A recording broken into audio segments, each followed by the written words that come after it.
અહીં ઉદાહરણ નંબર 3.2 જોઈએ. તો એમાં સ્મોલ a પૂછ્યો છે. સ્મોલ a માં જુઓ, આગળનું જે આપણે ઉદાહરણ ગણ્યું તમે જોઈ લેજો વિડીયોમાં. ઇલેક્ટ્રોનની ડ્રિફ્ટ ઝડપ કેટલાક એમ્પિયરના ગાળામાંના પ્રવાહો માટે, એટલે 1.5 એમ્પિયર જેવો જવાબ હતો ત્યાં પ્રવાહનો. આપણને વેગનું મૂલ્ય મળ્યું હતું 1 mm પર સેકન્ડ, એટલે આ રેન્જ બતાવે છે વેગની. 1 mm પર 1 સેકન્ડમાં 1 mm જેટલું અંતર કાપે. 1 મીટર નહીં, 1 મીટરનો 1000મો ભાગ કાપે, એટલે બહુ ઓછો વેગ કહેવાય એમ. તો પૂછે છે આપણને, તો પરિપથને બંધ કરતા, પરિપથને બંધ કરતા એટલે પરિપથ પૂર્ણ કરતા, અહીંયા ક્લોઝડ એમ. બરાબર, સ્વિચ ક્લોઝ કરવી એટલે પરિપથ પૂર્ણ કરવું. બરાબર, તમે ઘરે ટ્યુબલાઇટ ઓન કરો ને તો ફિઝિક્સ પ્રમાણે એને પરિપથ બંધ કર્યો કહેવાય. બરાબર, સ્વિચ બંધ કરો એ રીતે પરિપથ બંધ નહીં એમ. બરાબર, બંધ ગાળો થઈ જાય એમ, પરિપથનો બંધ ગાળો થાય. તો લગભગ તક્ષણ જ પ્રવાહનું નિર્માણ કેવી રીતે થાય છે? એટલે આ શબ્દ એવું કહે છે કે તમને ઇલેક્ટ્રોનનો ડ્રિફ્ટ વેગ તો બહુ ઓછો મળ્યો. બરાબર, તો આના ઉપરથી એક ક્વેશ્ચન એવો વિચારાય કે આપણે લાઈટ ગઈ હોય, પાવર ગયો હોય ઘરનો, તો કદી એવું તમે નહીં સાંભળ્યું હોય કે હમણાં અડધો કલાક પહેલા લાઈટ ચાલુ કરી છે, તમારે ત્યાં આવી જશે 10 મિનિટમાં.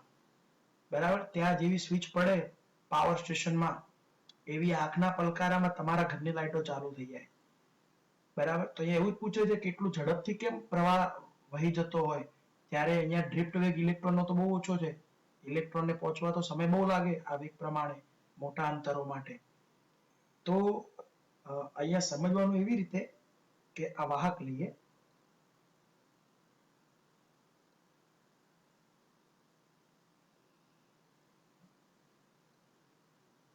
આ વાહકની અંદર પહેલી વાત તો કે શબ્દ વાહક વપરાય છે, તો આ વાહકમાં તો મુક્ત ઇલેક્ટ્રોનની સંખ્યા બહુ બધી હોય.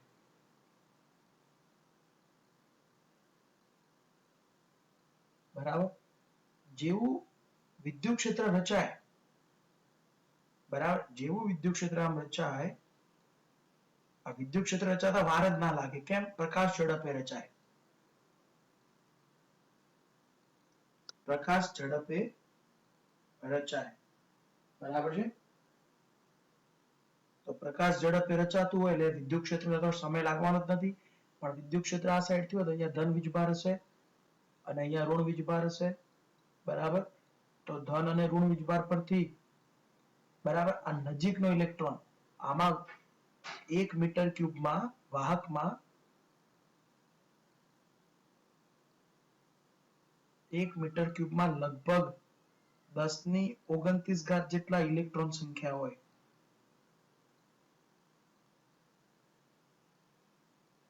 આટલા ઇલેક્ટ્રોન હોય એટલે આ તો બહુ બધા કહેવાય. 1 મીટર ક્યુબમાં 10⁻29. તમે ઘરે 1 મીટર ક્યુબ જગ્યા વિચારો કેટલી કહેવાય એ, તમને જો ખબર પડતી હોય તો 1 મીટર ક્યુબ, એની અંદર 10⁻29 જેટલા રાઈના દાણા ગોઠવો. ઓબ્વિયસલી ઇલેક્ટ્રોન તેનાથી ઘણો નાનો છે સાઈઝમાં, પણ રાઈના દાણા તમે ગોઠવો તો તમને આઈડિયા આવે. બરાબર, એ ઓછા સંખ્યામાં જોઈશે કેમ કે એની જાડાઈ વધારે એટલે ઇલેક્ટ્રોનની કમ્પેરમાં. બરાબર, અથવા રાઈના દાણા તમે ઘરે ગણી જુઓ 10⁻29 કેટલા કહેવાય, એટલા ઇલેક્ટ્રોન 1 મીટર ક્યુબમાં હોય વાહકની અંદર. તો અહીંયા જેવું વિદ્યુત ક્ષેત્ર રચાય તો કઈ અહીંયાથી ઇલેક્ટ્રોનને અહીંયા સુધી જવું જરૂર નથી પ્રવાહ રચાવા માટે. આ નજીકનો ઇલેક્ટ્રોન ઠુક દઈને જતો રહે, આ રીતે ઠુક ઠુક ઓન ધી સ્પોટ જતો રહે, નજીકનો હોય. બરાબર, તો આ નજીકનો જતો રહે એવા બધા જ અંદર એટલું એટલું ખસે, આમ અસંખ્ય હોય કે આટલો ખસે, એક અહીંયાથી આટલો ખસે, એટલે આવી રીતે કમ્પ્લીટ પેર બનતી હોય. આ પ્રોપર સ્ટાન્ડર્ડ ડિરેક્શન નથી બતાવતો, ખાલી સમજવા માટે ડિરેક્શન બતાવું. અસ્તવ્યસ્ત ગતિ હોય. બરાબર, આના લીધે પણ વિદ્યુત ક્ષેત્રના લીધે પણ અસ્તવ્યસ્ત ગતિ હોય. બરાબર, તો પછી તો આપણે સરેરાશ દિશા ગણેલી છે. તો આવી રીતે ઓછું ઓછું અંતર કાપે એમાં આખું એક પ્રવાહનો આખો એક માર્ગ પૂરો કરી દે. બહુ નજીકનો ઇલેક્ટ્રોન એકદમ ઓછું અંતર કાપે, કહેવાનો મતલબ. એટલે વિદ્યુત ક્ષેત્ર પ્રકાશ ઝડપે તો રચાઈ જવાનું છે ધાતુમાં, અને ધાતુના એક છેડાની નજીક ઇલેક્ટ્રોનની સંખ્યા મુક્ત હોય ઘણી બધી, એ જ સીધી આની જોડે આ ધન છેડા તરફ જતી રહે. બરાબર? એટલે અહીંયા એકદમ ઝડપથી પ્રવાહ રચાય. બરાબર? એટલે કહેવાનો મતલબ શું છે કે ઇલેક્ટ્રોનને બહુ એક છેડાથી બીજા છેડા સુધી પહોંચવું જરૂરી નથી. ઇલેક્ટ્રોનને અથવા દરેક ઇલેક્ટ્રોનને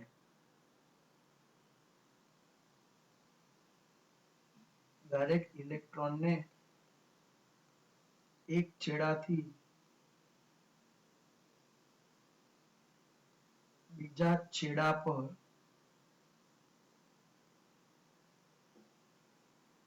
પહોંચવું જરૂરી નથી. બરાબર છે? એટલે પ્રવાહ રચાઈ જ જાય. નજીકનો વીજભાર ઇલેક્ટ્રોન હોય તરત ધન વીજભાર તરફ ખેંચાઈ જાય અહીંયા. બરાબર છે? એટલા માટે નજીકનો ઇલેક્ટ્રોન રહ્યો એ આવી રીતે અંદર અસંખ્ય ઇલેક્ટ્રોન થોડું અંતર કાપે તરત જ પ્રવાહ રચાઈ જાય. બરાબર છે? હા, એટલું ખરું કે શરૂઆતમાં શું હોય કે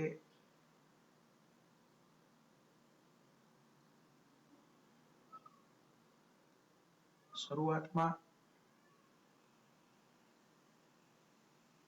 એક ઇલેક્ટ્રોન અહીંથી અહીંયા જાય. બરાબર? પછી બીજા બધા અસ્તવ્યસ્ત ગતિ કરતા ઇલેક્ટ્રોન પછી સેકન્ડ મેથડમાં બે ઇલેક્ટ્રોન જોડે જાય આડછેદ સુધી. એટલે અચળ ઇલેક્ટ્રોનની સંખ્યા પછી વહેવાનું ચાલુ થાય. પ્રસ્થાપિત વિદ્યુત ક્ષેત્રની હાજરીમાં. આ ઇલેક્ટ્રોન પછી ચોક્કસ સંખ્યામાં જાય. અને ચોક્કસ સંખ્યામાં ઇલેક્ટ્રોન જવા લાગે એક આડછેદથી બીજા આડછેદ સુધી. ત્યારે પ્રવાહ લગભગ અચળ રચાય, સ્થાયી પ્રવાહ રચાય. એટલે ઓન ધી સ્પોટ પ્રવાહ સ્થાયી ના હોય. બરાબર? પણ પ્રવાહ સ્થાયી થવા થોડો સમય લાગે. અને એ થોડો સમય જેના માટે એક સેકન્ડ પણ મોટો સમય કહેવાય. બરાબર? થોડો સમય લાગે. બરાબર? જેના માટે એક સેકન્ડ તો બહુ મોટો સમય કહેવાય. બરાબર છે? 1 થી 2 સેકન્ડ. તો આ આપણે પહેલો ક્વેશ્ચન પૂરો કર્યો એની અંદર. એમાં સ્મોલ બી જોઈએ.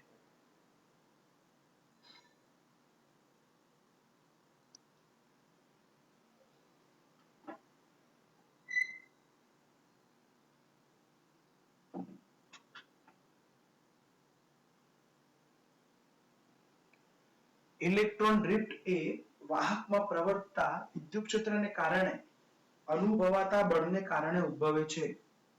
ડ્રિફ્ટિંગ છે ને બળના લીધે છે. એ તો થિયરીમાં મેં તમને સમજાવેલું છે, જોઈ લેજો. બરાબર? તો પણ બળ તો પ્રવેગ ઉત્પન્ન કરે. તો પછી શા માટે ઇલેક્ટ્રોન અચળ સરેરાશ ડ્રિફ્ટ ઝડપ પ્રાપ્ત કરે? તો ઇલેક્ટ્રોન અચળ સરેરાશ ડ્રિફ્ટ ઝડપ ખરેખર પ્રાપ્ત નથી કરતો. આપણે સ્વીકારેલું છે. આપણે એવરેજ કાઢેલી છે. બરાબર? પણ એ ક્વેશ્ચનનો મિનિંગ એવો છે કે ઇલેક્ટ્રોન માટે અચળ સરેરાશ ડ્રિફ્ટ ઝડપ કેમ લેવાની? કેમ કે પ્રવેગિત ગતિમાં તો સતત વેગ વધતો જતો હોય.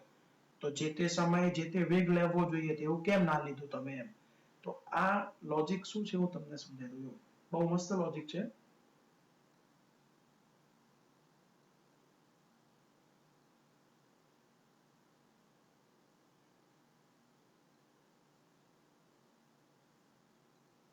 સારું છે. આ બધી ડિટેલ થિયરીમાં નથી આપી. મતલબ કે આ બધી ડિટેલ એક ક્વેશ્ચન સ્વરૂપે પૂરી પાડી છે. તો આપણે ક્વેશ્ચન સ્વરૂપે થિયરીમાં પૂરું થયું. બરાબર છે? હું આ બધું તમને અહીંયા સમજાવી દઉં છું. જોઈ લો. મતલબ કે આપણે જે પ્રવેગ તો જોયો જ હતો ડ્રિફ્ટ વખતે F બરાબર QE ને F બરાબર ma મૂકીને ma બરાબર QE એવી વાત કરી હતી ને. હવે વાત શું છે કે કેમ સરેરાશ ડ્રિફ્ટ ઝડપ લઈએ છીએ આપણે. બરાબર? તો માનો કે એક ઇલેક્ટ્રોન અહીંયાથી લઈ આવ્યો. બરાબર? હવે વિદ્યુત ક્ષેત્રની હાજરીમાં એ કોઈક જગ્યાએ અથડાશે. મતલબ કે એ આ બાજુ જવાનો પ્રયત્ન કરે ધન છેડા બાજુ આ ઇલેક્ટ્રોન. માનો કે આમ જતો હોય તો અહીંયા અથડાય. કોઈ બહુ જડિત ભારે આયનો સાથે. ધાતુના જે આયનો હોય એની સાથે અથડાય. એટલે અહીંયાથી અહીંયા ક્રમશઃ વેગ વધતો જાય. કેમ વધે? તો પ્રવેગિત હોવાના લીધે. પ્રવેગિત હોય એટલે. કેટલો પ્રવેગ હોય ઇલેક્ટ્રોનનો? તો એ બરાબર E બાય m જેટલો. તો હવે અહીંયા અથડાય એટલે પાછો વેગ એનો ધીમો થાય. બરાબર, વેગ ધીમો થાય તો પાછો ધીમે ધીમે વધે. અથડાઈને પાછો વેગ ઘટી જાય, ઘટીને પાછો વધે. બરાબર, તો આ માર્ગ 2 લઈએ તો અહીંયા 2 આગળ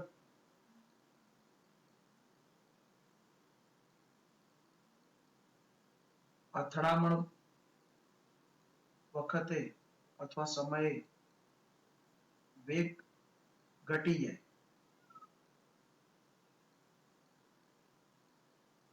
ત્યારબાદ આ પ્રવેગના લીધે પાછો બીજી અથડામણ સુધી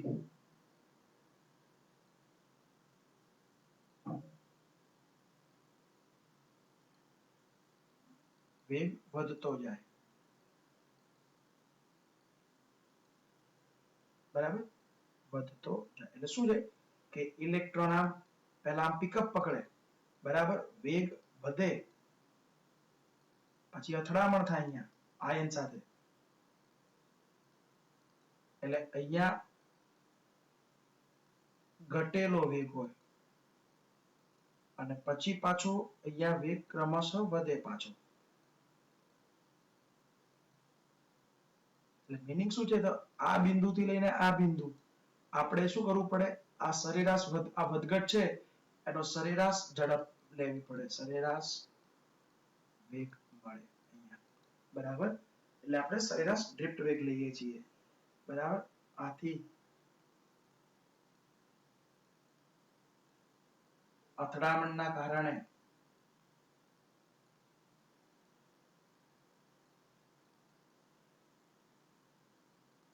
ઇલેક્ટ્રોનનો વેગ ઘટીને પાછો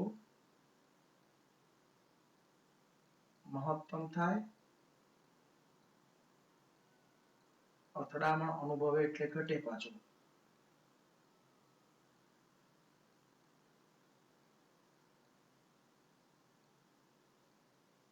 આમ વધઘટ વેગની સામે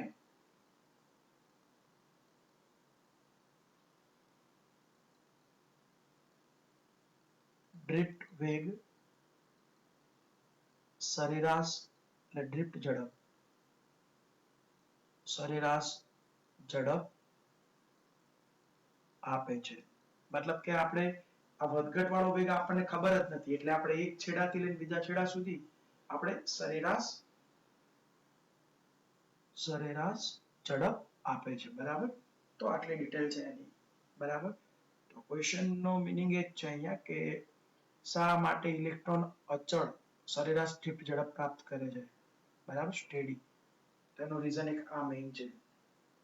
બરાબર, અને બીજી કોઈ ડિટેલ હોય તો જોઈશું. બાકી રીઝન એક આ મેઇન છે.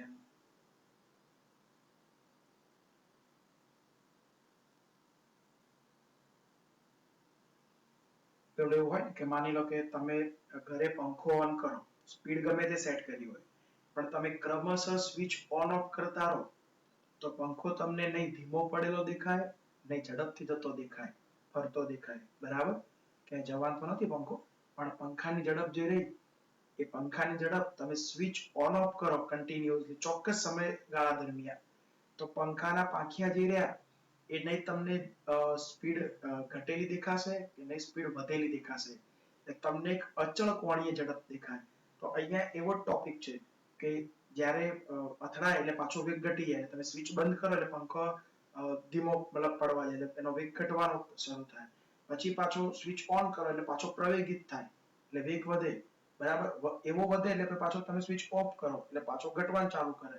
એટલે તમને આ બધાની કમ્બાઈન અસર કેવી દેખાય? અચળ કોણીય ઝડપ દેખાય. તમારે એ પ્રેક્ટિસ હોવી જોઈએ. અચળ સમયગાળા, અચળ સમયના તફાવતમાં તમારે સ્વિચ ઓન ઓફ કરવી પડે પંખાના અવલોકનમાં. તો તમે પંખાના પાંખિયા જે ગોળ ફરશે એ તમને એક ચોક્કસ ઝડપથી કોણીય ઝડપથી ફરતા દેખાશે. એટલે એ શું થઈ ગયો કે સરેરાશ ડ્રિફ્ટ થઈ ગયું એમ. એક સરેરાશ વેગ થઈ ગયો, અચળ થઈ ગયો. અચળ શબ્દ છે અહીંયા.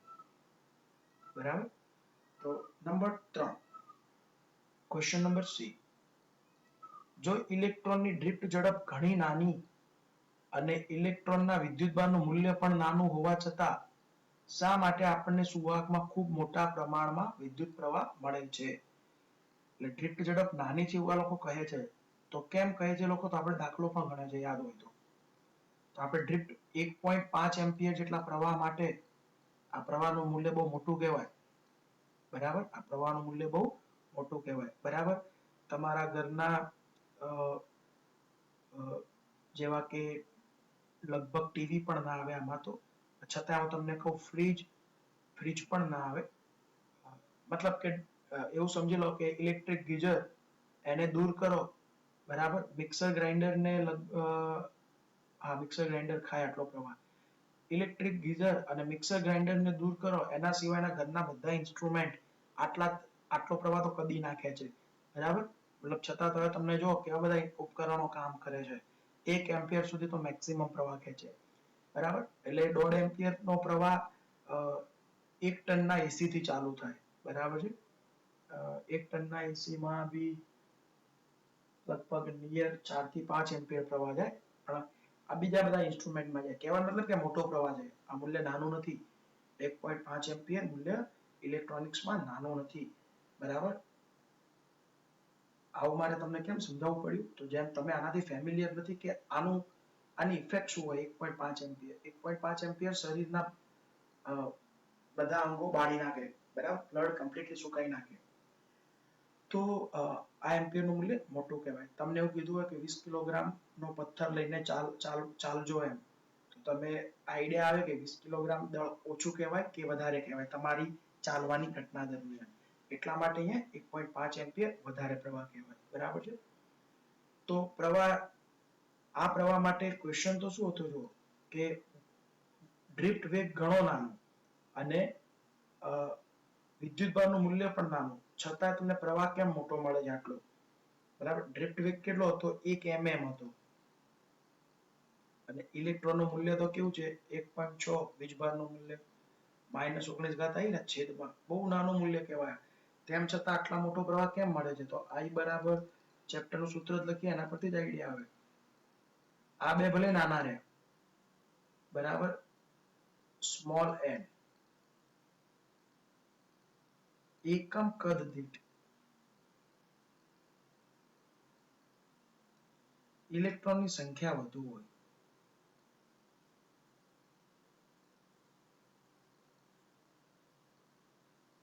અને આ n ની કિંમત જે રહી એ 1 મીટર ક્યુબ દીઠ કેટલી આવે છે? હમણાં આગળ જ લખી હતી મેં. 10 ની 29 ઇલેક્ટ્રોન સંખ્યા. બરાબર? એટલે 1 મીટર ક્યુબમાં 10 ની 29 ઇલેક્ટ્રોન આવે. એટલે અહીંયા આ ઘાત મૂકી જાય 1 મીટર ક્યુબ માટે. 29 ઘાત આ માઇનસ ને પણ હટાઈ દેશે. આ mm વાળા વેગના -3 ને પણ હટાઈ દેશે. તો આ એનું મૂલ્ય બહુ મોટું મળશે. બરાબર? ક્ષેત્રફળ ગમે તેમાં છે, સેન્ટીમીટર સ્ક્વેરમાં કે mm સ્ક્વેરમાં. બરાબર? પણ સંખ્યા ઘનતા બહુ હોય. ઇલેક્ટ્રોન સંખ્યા ઘનતા વધારે હોવાથી પ્રવાહ વધારે મળે. તો C is over.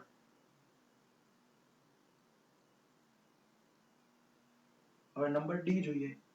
ધાતુમાં ઇલેક્ટ્રોન જ્યારે નીચેથી ઊંચા વિદ્યુત સ્થિતિમાન તરફ ડ્રિફ્ટ થાય તો તેનો અર્થ એવો થયો કે ધાતુમાં રહેલા બધા જ મુક્ત ઇલેક્ટ્રોન એક જ દિશામાં ગતિ કરે છે.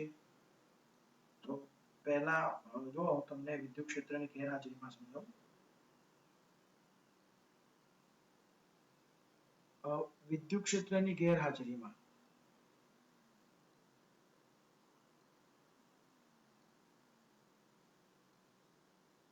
કયો છે? A B C D છે ને? C પછી D. તો વિદ્યુત ક્ષેત્રની ગેરહાજરીમાં આ એક ઇલેક્ટ્રોન અહીંયા લઈએ. તો એની અસ્તવ્યસ્ત ગતિ હોય ઉષ્મીય દોલનોના કારણે.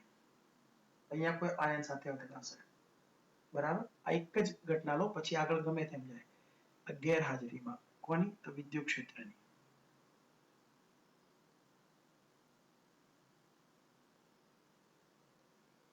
બરાબર? ઈ સદિશની ગેરહાજરીમાં.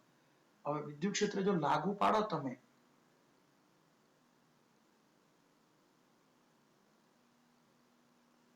બરાબર?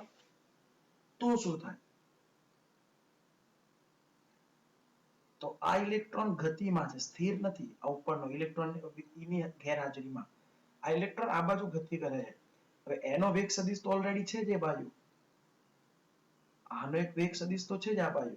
તમે માનો કે આ ડિરેક્શનમાં વિદ્યુત ક્ષેત્ર લાગુ પાડો એટલે આ બાજુ ધન વીજભાર એટલે ઊંચું વિદ્યુત સ્થિતિમાન, અને આ બાજુ ઋણ વીજભાર એટલે નીચું વિદ્યુત સ્થિતિમાન. એટલે ઊંચા વિદ્યુત સ્થિતિમાન તરફ હવે બળ જે લાગશે આ F બરાબર QE, એના લીધે આ બળની દિશામાં ગતિ નહીં કરે કેમ કે વેગ આ બાજુ છે. તો બળના લીધે પરિણામી અસર થશે તો આ રીતે ગતિ કરશે. બરાબર, વક્ર ગતિ થાય. જ્યારે ગેરહાજરીમાં કેવી ગતિ થાય? સુરેખ ગતિ થાય. દિશા ગમે તે હોય પણ ક્રમિક અથડામણ માટે સુરેખ ગતિ હોય. ગેરહાજરીમાં સુરેખ ગતિ અને અહીંયા વક્ર ગતિ. બરાબર, આ એરો કોનું પરિણામ છે? તો બળના લીધે. બળ બંધ કરી નાખો તો આ સદિશ સીધો જ કામ કરે વેગનો. આ પરિણામી દિશા આવી. એટલે બધા આવી રીતે ગતિ કરતા હોય. મેં તો આ એક ઇલેક્ટ્રોન બતાવ્યો. બરાબર, કોઈ ઇલેક્ટ્રોન અહીંયાથી આમ બી જતો હોય અસ્તવ્યસ્ત ગતિ દરમિયાન, આ બાજુ પણ જતો હોય તો એ ઇલેક્ટ્રોન કઈ બાજુ બેન્ડ થશે? એ ઇલેક્ટ્રોન જે રહ્યો એની આ દિશા હતી તો આ બળના લીધે એના પર બળ આ બાજુ લાગશે તો એ ઇલેક્ટ્રોન આ રીતે બેન્ડ થશે. બરાબર, તો આ બધા ગતિ માર્ગેના વક્ર મળે. તો બધા જ સુરેખ માર્ગે ગતિ કરે એવું કહી શકાય નહીં. એટલે અહીંયા શું પૂછે છે? ધાતુમાં ઇલેક્ટ્રોન જ્યારે નીચા સ્થિતિમાનથી ઊંચા તરફ ડ્રિફ્ટ થાય તો બધા જ મુક્ત ઇલેક્ટ્રોન એક જ દિશામાં ગતિ કરે છે? તો ના. જુઓ, બરાબર, આથી કહી શકાય. અહીંયા જુઓ, બરાબર, આ એક ઇલેક્ટ્રોન અને બીજો ઇલેક્ટ્રોન, એનો ગતિમાર્ગ આનો ગતિમાર્ગ. તો અહીં દર્શાવેલ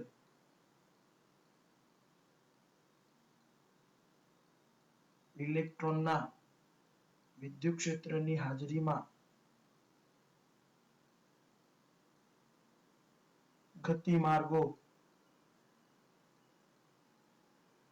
સમાન નથી. તેમજ વિદ્યુત ક્ષેત્રની ગેરહાજરીમાં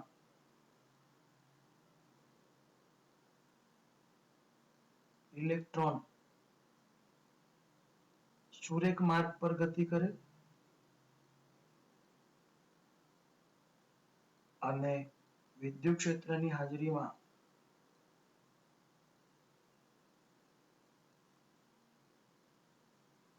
બળની અસરના લીધે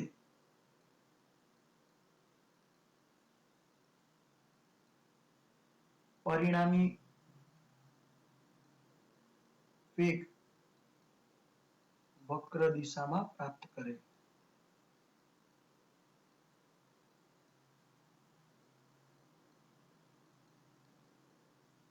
બરાબર, એટલે વક્ર માર્ગ હોય વિદ્યુત ક્ષેત્રની હાજરીમાં. બરાબર, સ્થિર હોય ને તો સીધો ખેંચી જાય. ઇલેક્ટ્રોન જો અહીંયા સ્થિર હોય ને, કોઈ ઇલેક્ટ્રોન અહીંયા સ્થિર, પણ કોઈ ઇલેક્ટ્રોન સ્થિર નથી કીધા. કેમ નથી કીધા? તો ઉષ્મીય દોલનોના કારણે વાહકમાં ઇલેક્ટ્રોન અસ્તવ્યસ્ત ગતિ કરતા જ રહેતા હોય. એટલે અસ્તવ્યસ્ત ગતિ હોય એટલે સ્થિર તો કહેવાય જ નહીં. બરાબર, એટલા માટે આ અસર જે રહી હાજરી વિદ્યુત ક્ષેત્રની હાજરી એમાં વક્ર ભાગ હોય. તો આપણો જવાબ આવશે આ પ્રમાણે. શું બોલીશું? ના. કે બધા જ મુક્ત ઇલેક્ટ્રોન એક જ દિશામાં ગતિ કરે છે? તો ના. બરાબર, શું બે ક્રમિક અથડામણ વચ્ચે ઇલેક્ટ્રોનનો પથ વિદ્યુત ક્ષેત્રની હાજરીમાં અને વિદ્યુત ક્ષેત્રની ગેરહાજરીમાં સુરેખ હશે? તો એ તો મેં ડિસ્કસ કરી દીધું અહીંયા ક્વેશ્ચન પહેલા. અહીંયા જો ગેરહાજરીમાં સુરેખ હોય એટલે ડી પછી ઈ, ઉપર મુજબ મેં સમજાવ્યું. બરાબર, કે વિદ્યુત ક્ષેત્રની ગેરહાજરીમાં સુરેખ માર્ગ, બરાબર, અને ઈની હાજરીમાં વક્ર માર્ગ હોય.